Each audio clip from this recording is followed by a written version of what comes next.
American rock and roll group Kiss. Almost 20,000 fans converged on Lang Park from throughout Queensland for the event.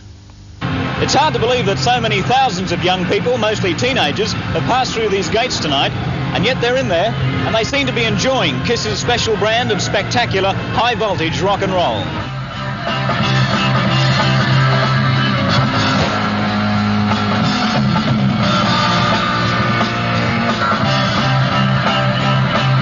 They may not be as good as the Beatles were in their heyday, but they certainly have the same kind of magnetic appeal. When they appeared on stage in their somewhat weird costumes and makeup amid special lighting effects, the sight and sound proved too much for some of the screaming fans. 42 girls were treated for hysteria, and 2 were taken to hospital for treatment. 1 broke an arm and the other a collarbone in the crush. The huge crowd was generally well behaved.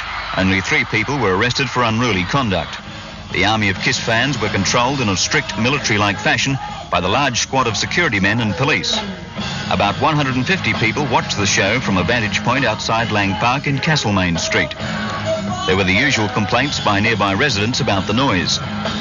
The sound level in the middle of the ground was recorded at up to 115 decibels, roughly the volume of sound emitted from a jet airliner taking off at close range. Some patrons left as rain began to fall towards the end of the concert, but the group played on. It would be safe to say that most of the crowd believed that Kiss, which earns $117 million a year, gave them their money's worth. John Ross, National 9 News. When it did come, the majority of the crowd held their ground.